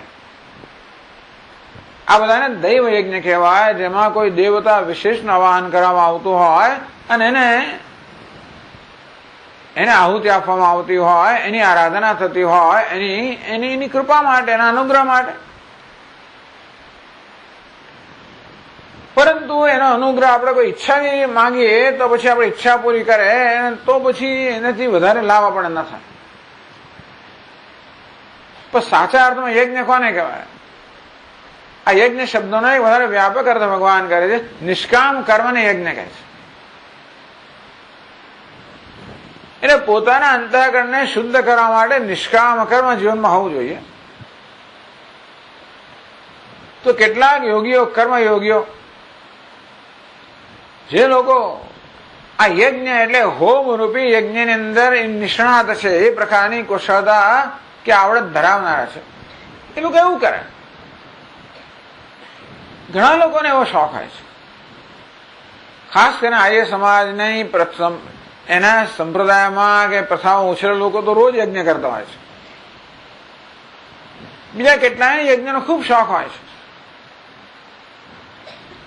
એ લોકો દૈવ યજ્ઞ કરે, અર્થાત જેમાં દેવતાનું આહ્વાન કરવામાં આવતું હોય એવું યજ્ઞ કરતા હોય છે. યોગિનઃ પર્યુપાસતે, એવા કર્મયોગીઓ આ પ્રકારનો યજ્ઞ કરતા હોય છે. એ નિષ્કામ ભાવે કરે, જેથી અંતઃકરણ શુદ્ધિ પ્રાપ્ત થાય અને છેવટે જ્ઞાનના અધિકારી બને. બીજા લોકો કેવા છે? બ્રહ્માગ્નૌ અપરે યજ્ઞમ યજ્ઞેન એવ ઉપજિહ્વતિ. બીજા કેટલાય બ્રહ્માગ્નૌ, બ્રહ્મ જ્ઞાન રૂપી અગ્નિમાં એ લોકો યજ્ઞ અર્થાત આત્મરૂપી અજ્ઞાનની આહુતિ આપતા હોય છે. બીજા કેટલા જ્ઞાન યોગી છે, એકદમ આને જ્ઞાન યોગીને અંદર ભગવાન પ્રવેશ કરાવી દીધો. આ સાધન યજ્ઞની અંદર સાધ્ય યજ્ઞ પણ મૂકી દીધો એમણે. બીજા કેટલાક સાધકો મુમુક્ષુઓ કેવા છે, જે લોકો યજ્ઞ એટલે આત્મજ્ઞાનથી, યજ્ઞ ઉપજુગથી, યજ્ઞ એટલે આત્માની આહુતિ આપે છે. શેમાં? બ્રહ્માગ્નૌ, બ્રહ્મરૂપી અગ્નિમાં. ટૂંકમાં જે લોકો જ્ઞાનરૂપી અગ્નિમાં અજ્ઞાનની આહુતિ આપે છે. એટલે શું? સામાન્ય રીતે આપણે આપણી જાત પર અનેક પ્રકારના આરોપ કરતા હોઈએ છીએ ને. આ ઉપાધિના ધર્મનો આપણા પર આરોપ કરવાને કારણે આપણે આપણા વિશે ભિન્ન ભિન્ન પ્રકારના ભ્રમ સેવતા હોઈએ છીએ કે હું કરતા છું, ભોગતા છું, સુખી છું, દુઃખી છું. આ પ્રકારના ખ્યાલો આત્મા વિશે સેવામાં આવતા હોય છે. આ જ્ઞાન છે. તો આ જે યોગીઓ છે, જ્ઞાન યોગીઓ શું કરે છે? સતત ધ્યાન કરતા હોય અને મનમાં જો આવો ખ્યાલ જન્મે, હું કરતા છું, ભોગતા છું, એ ખ્યાલ કેમ જન્મે? એને વિપરીત ભાવના કહેવાય.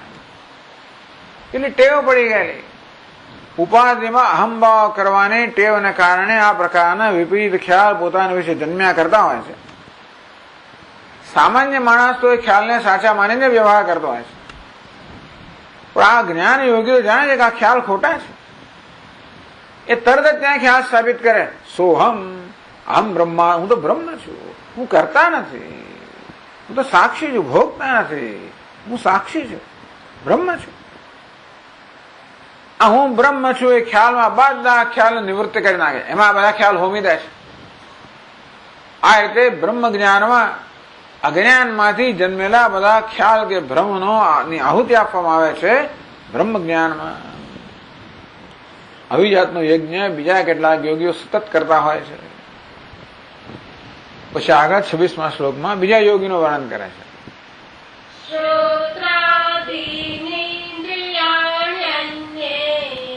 શ્રોત્રાદીનિન્દ્રિયાણ્યન્યે સંયમાગ્નિષુ જુહ્વતે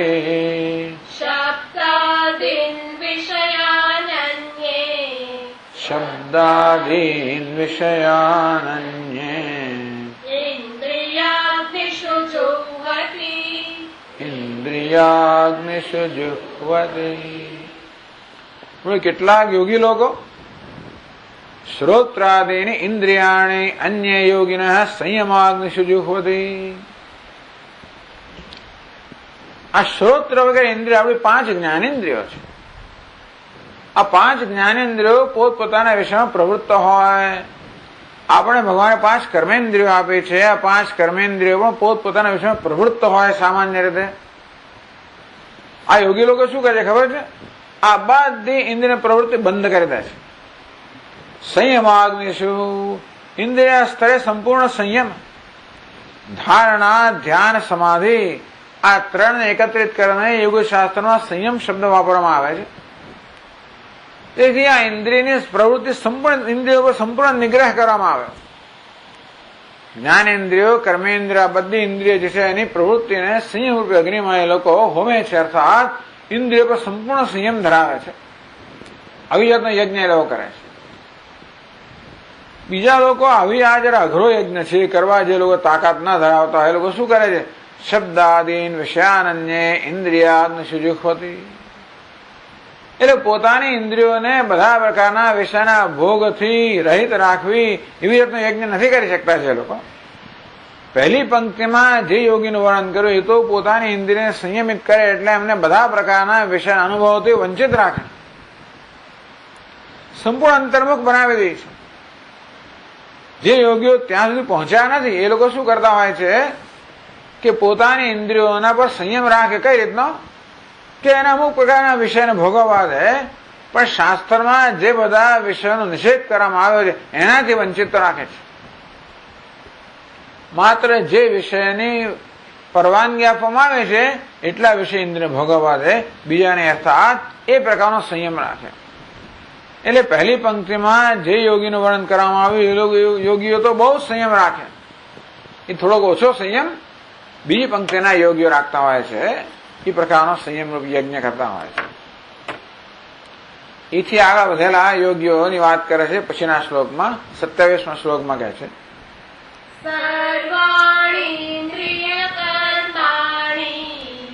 સર્વાણીન્દ્રિય કર્માણિ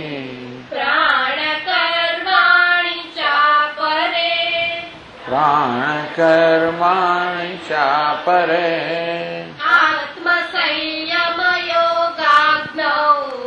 આત્મસંયમ યોગાગ્નૌ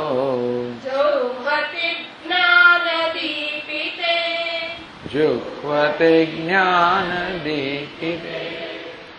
સર્વાણે ઇન્દ્રિય કર્માણે, બધા ઇન્દ્રિયોના, બધી જ ઇન્દ્રિયોના કર્મ, જ્ઞાનેન્દ્રિયોના, કર્મેન્દ્રિયોના કર્મ, પ્રાણ કર્માણી, આ પ્રાણના પણ કર્મ, આત્મસંયમ યોગાગ્નો, આત્મસંયમ રૂપી યોગનો જે અગ્નિ છે એમાં, એટલે સમાધિની અંદર જ્ઞાન દીપિતે, જેમાં આત્મજ્ઞાન છે એવા જ્ઞાન સહિતના ની સમાધિની અંદર આ બધા જ કર્મનો એ લોકો આહુતિ આપે છે, અર્થાત સંપૂર્ણ પ્રકારનો સંયમ પોતાનામાં રાખે છે અને જ્ઞાન રૂપી અગ્નિમાં, એટલે કે હું બ્રહ્મ છું એ પ્રકારના જ્ઞાનમાં જે લોકો નિષ્ઠા ધરાવે છે, આ પ્રકારનો યજ્ઞ આરંભ કરી રહ્યા છે.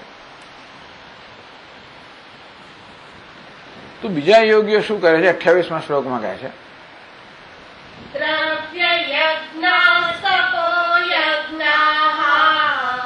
દ્રવ્ય યજ્ઞાસ્તપો યજ્ઞાઃ યોગ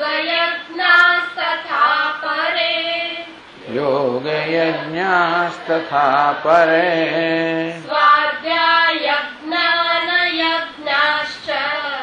સ્વાધ્યાય જ્ઞાન યજ્ઞાશ્ચ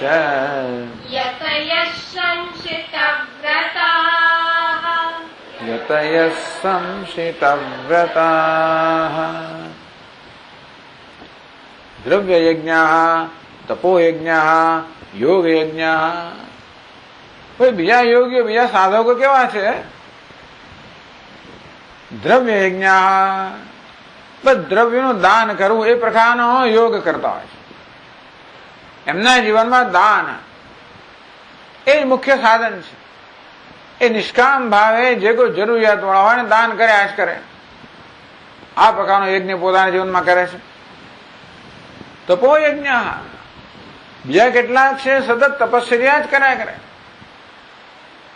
પોતે ઇન્દ્રિયોનો નિગ્રહ કરવો, મનનો નિગ્રહ કરવો, કૃચ્છ ચાંદ્રાયણ આદિ આ પ્રકારની તપશ્ચર્યા કરવી, જાત જાતનો ઉપવાસો કરવા, આ પ્રકારનું તપશ્ચર્યા રૂપી યજ્ઞ કરતા હોય છે.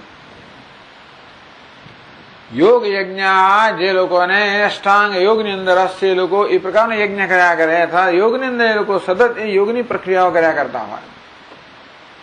સ્વાધ્યાય જ્ઞાન યજ્ઞાશ્ચ, સ્વાધ્યાય એટલે વેદનું અધ્યયન, કેટલાક લોકો એમાં જ રહેતા હોય છે, બસ વેદનું પઠન અધ્યયન પારાયણ કર્યા જ કરે, એવું એમને ગમે. જ્ઞાન યજ્ઞાશ્ચ, કેટલાક લોકો આ વેદનું પઠન ઉપરાંત એ વેદના મંત્રોના જે અર્થ છે એનું ચિંતન કરતા હોય. જ્ઞાન યજ્ઞ, જ્ઞાન રૂપી યજ્ઞ, માત્ર પારાયણ નહીં, પરંતુ એનો અર્થ જે છે, એનું તાત્પર્ય છે, એનું શ્રવણ મનન નિધિધ્યાસન રૂપી યજ્ઞ કરતા હોય. યતયઃ, આ કોણ છે? યતિઓ સંશિત વ્રતા, તેમણે પોતાના વ્રતને એકદમ તીક્ષ્ણ બનાવેલું છે, એવા યતિઓ આ પ્રકારના યજ્ઞો કરી રહ્યા હોય છે. ભગવાન આ બધા ખાલી દ્રષ્ટાંતો આપે છે કે આ પ્રકારના યજ્ઞ બધા સાધકો કરતા હોય છે. શાના માટે કરતા હોય છે? જેથી પોતાના જીવનમાં યજ્ઞ આવે, પોતાનું અંતઃકરણ શુદ્ધ બને, પોતે જ્ઞાન વડે યોગ્યતા પ્રાપ્ત કરે, છેવટે જ્ઞાનમાં નિષ્ઠા પ્રાપ્ત કરે. પછી આગળ કહે છે 29મા શ્લોકમાં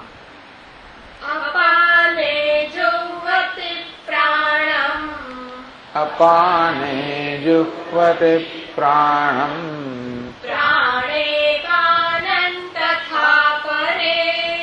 પ્રાણે પાનં તથા પરે પ્રાણાપાન ગતિ અપાન ગતિરુદ્ધ્વા પ્રાણાયામ પરાયણા પ્રાણાયામ પરાયણા પ્રાણાયામ પરાયણા કેટલાક લોકો પ્રાણાયામ બહુ ગમતા હોય છે.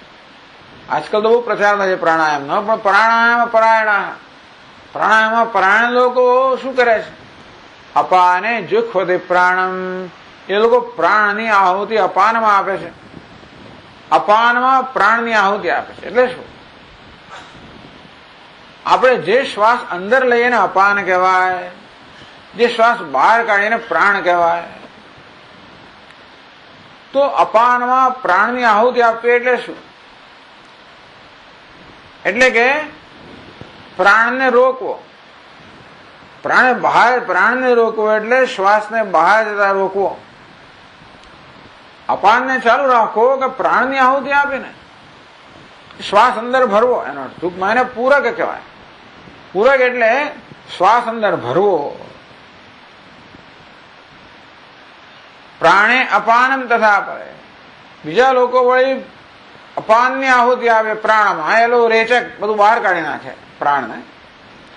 પ્રાણાપાન ગતિ રૂદ્ધ્વા, ત્રીજા લોકો પ્રાણ અપાન બંનેની ગતિ રૂંધે છે, અર્થાત કુંભક નામનો પ્રાણાયામ કરે છે. એટલે પૂરક, રેચક, કુંભક આ પ્રકારનો પ્રાણાયામ. કુંભકની પણ જાત જાતની વસ્તુઓ છે, જુદા જુદા પ્રકારના કુંભક હોય. આ બધું કરવામાં આવ્યું પ્રાણાયામમાં પરાયણ હોય છે. આ પણ પ્રાણાયામ પણ અંતઃકરણ શુદ્ધ કરનારો છે. જો કે પ્રાણાયામનો પ્રચાર થાય છે આપણા સ્વાસ્થ્ય માટે પણ કરે. પ્રાણાયામ સ્વયં અંતઃકરણ શુદ્ધ કરનારો છે, એવું પણ યોગશાસ્ત્રમાં સ્પષ્ટ કહેલું છે. હવે પ્રાણાયામ પરાયણ લોકો આ પ્રકારે પૂરક, રેચક, કુંભક આ પ્રકારના પ્રાણાયામ કર્યા કરતા હોય છે. અને આ પ્રાણાયામની વાત 30મા શ્લોકમાં ભગવાન એનો ઉપસંહાર કરે છે. અપરે નિયતાહારાઃ અપરે નિયતાહારાઃ પ્રાણાન પ્રાણેષુ જુહ્વતિ પ્રાણાન પ્રાણેષુ જુહ્વતિ સર્વે તે યજ્ઞવિદઃ સર્વેપ્યેતે યજ્ઞવિદઃ યજ્ઞક્ષપિત કલ્મષાઃ. અપરે વળી બીજા નિયત આહારાઃ, જે લોકો પોતાના આહારને નિયમમાં રાખનારા છે, અલ્પાહાર. પ્રાણાન પ્રાણેષુ જુહ્વતિ, પ્રાણની પ્રાણમાં આહુતિ આપે છે. અર્થાત એ લોકો જુદા જુદા પ્રાણ પર વિજય પ્રાપ્ત કરે છે. પ્રાણાયામની અંદર જે લોકો ખરેખર ખૂબ આગળ વધેલા યોગીઓ હોય છે, તો પોતાના શરીરની અંદર ભિન્ન ભિન્ન પ્રાણ કહો કે ભિન્ન ભિન્ન ક્રિયાઓને પર વિજય પ્રાપ્ત કરતા હોય. બધા યોગીઓ માટે ઘણી કથાઓ સાંભળીએ ને આપણે, તો ખાધા જ કરે ને ખાધા જ કરે, પેલું બધું બહાર જ કાઢ્યા કરે, જાત જાતનું કરે. ટૂંકમાં કોઈએ સમાન વાય પર વિજય પ્રાપ્ત કર્યો અને કોઈ આના પર વિજય પ્રાપ્ત કર્યો, અને યોગીઓ હવે એક પછી એક બધા પ્રાણ પર વિજય પ્રાપ્ત કરતા હોય છે. અપરે નિયતાહારા પ્રાણાન પ્રાણેષુ જુહ્વતિ. ટૂંકમાં આ બધા શ્લોકોમાં ભગવાને આવા બધા યજ્ઞના દ્રષ્ટાંત આપ્યા. સર્વે એતે યજ્ઞવિદઃ, ભગવાન કે આ બધા લોકો યજ્ઞવિદઃ અર્થાત યજ્ઞ જાણકાર, યજ્ઞનું અનુષ્ઠાન કરનાર છે. આ બધા રૂપમાં યજ્ઞ, આ બધી જાતની પ્રક્રિયાઓ જયારે યજ્ઞ અર્થાત સમર્પણની ભાવનાથી કરવામાં આવે યજ્ઞ બની જાય. સર્વે પ્યેતે યજ્ઞવિદઃ, આ યજ્ઞના જાણનાર છે, યજ્ઞના કરનાર છે, યજ્ઞનું અનુષ્ઠાન કરનાર છે. એને કારણે શું પ્રાપ્ત થાય છે એમને? યજ્ઞ ક્ષપિત કલ્મષાઃ. એમના જીવનમાં યજ્ઞ હોવાને કારણે કલ્મષ અર્થાત પાપ ધીમે ક્ષીણ થઈ જાય છે. તો આ બધા સાધકોના જીવનમાં યજ્ઞ છે. આ યજ્ઞની ભાવનાને કારણે યજ્ઞ ક્ષપિત કલ્મષાઃ, એમનું કલ્મષ આ મનની મલિનતા, મનની અશુદ્ધિ એ ધીમે ધીમે ક્ષીણ થતી જાય છે. એ લોકો અંતઃકરણની શુદ્ધિ પ્રાપ્ત કરતા જાય છે. આ બધા શ્લોકોમાં ભગવાને આ સાધનરૂપ યજ્ઞનું વર્ણન કર્યું. હમણાં કેટલાક દ્રષ્ટાંત આપ્યા. આવા સાધનરૂપ યજ્ઞનું વર્ણન શેના માટે કર્યું? એમ કરતા કરતા છેવટે આપણે સાધ્યરૂપ યજ્ઞ એ કયો છે? જ્ઞાન યજ્ઞ. એ જ્ઞાન યજ્ઞ આપણે સિદ્ધ કરી શકીએ એ માટે આ બધા સાધનરૂપ યજ્ઞનું વર્ણન કર્યું. અને એ જ વાત ભગવાન આગળના શ્લોકમાં આપણે સમજાવશે. કાલે આપણે એની ચર્ચા કરશું.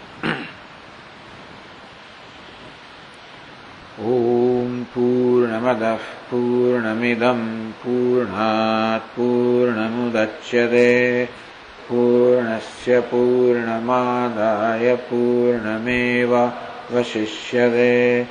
ઓમ શાંતિ શાંતિ શાંતિ. શંકરં શંકરાચાર્યં કેશવં બાદરાયણં सूत्रभाष्यकृतौ वन्दे भगवन्तौ पुनः पुनः. ईश्वरो गुरुरात्मेति मूर्तिभेदविभागिने व्योमवद्व्याप्तदेहाय दक्षिणामूर्तये नमः. ॐ शान्ति शान्ति शान्तिः. हरि ओम. श्री गुरुभ्यो नमः. हरि ओम.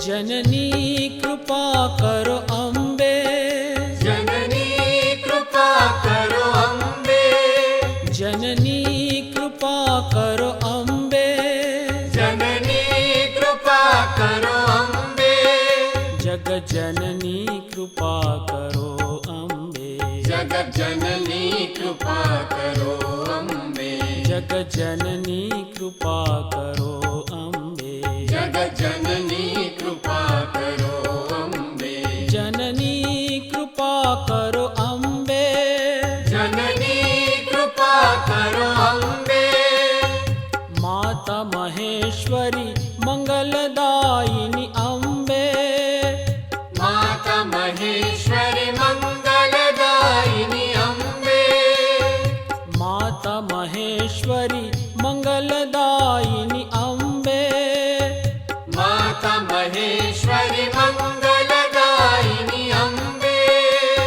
मंगलदायिनी त्रिपुरेश्वरी जगदम्बे, मंगलदायिनी त्रिपुरेश्वरी जगदम्बे, मंगलदायिनी त्रिपुरेश्वरी जगदम्बे, मंगलदायिनी त्रिपुरेश्वरी जगदम्बे, अभयदायिनी अमृतवर्षिणी अम्बे, अभयदायिनी अमृतवर्षिणी अम्बे, अभयदायिनी अमृतवर्षिणी अम्बे, अभयदायिनी अमृतवर्षिणी अम्बे, जगज्जननी जय जगदम्बे, जगज्जननी जय जगदम्बे, जगज्जननी जय जगदम्बे, जगज्जननी जय जगदम्बे, जननी कृपा करो अम्बे, जननी कृपा करो अम्बे, जगज्जननी कृपा करो अम्बे, जगज्जननी कृपा करो अम्बे, जननी कृपा करो अम्बे, जननी कृपा करो अम्बे, माता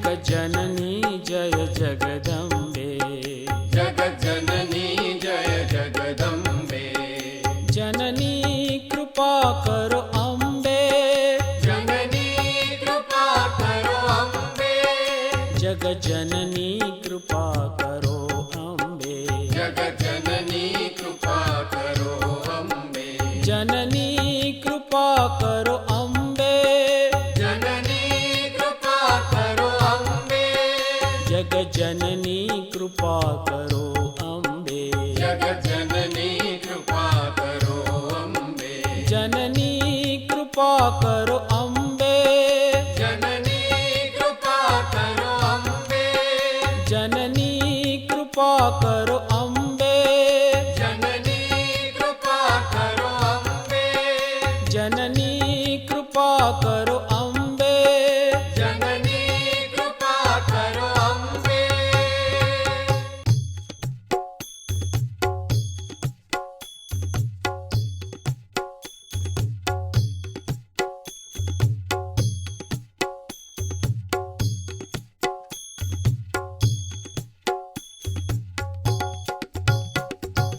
मंदहास वदने मनोहरि माता जगज्जननी मंदहास वदने मनोहरि माता जगज्जननी माता माता माता जगज्जननी माता माता माता जगज्जननी मंदहास वदने मनोहरि माता जगज्जननी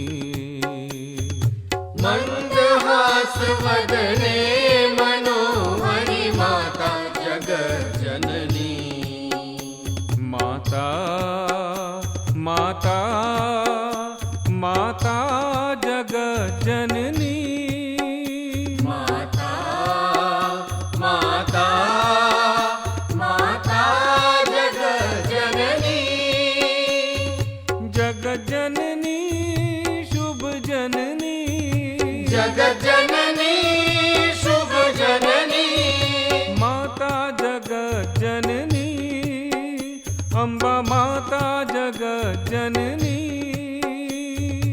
माता जगज्जननी अम्बा माता जगज्जननी ईश्वरी अम्बा परमेश्वरी अम्बा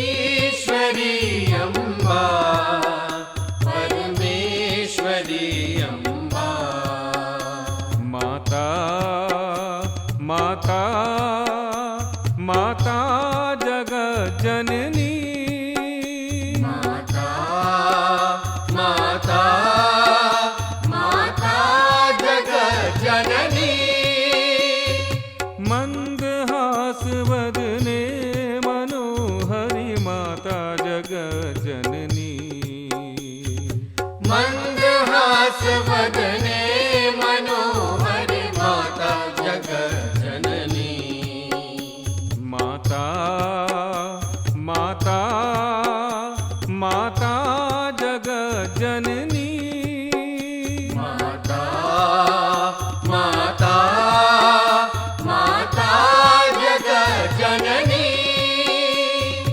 जगज्जननी शुभ जननी जगज्जननी शुभ जननी माता जगज्जननी अम्बा माता जगज्जननी माता जगज्जननी अम्बा माता जगज्जननी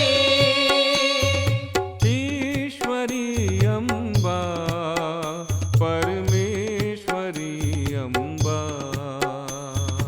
ईश्वरी अम्बा परमेश्वरी अम्बा माता माता माता जगज्जननी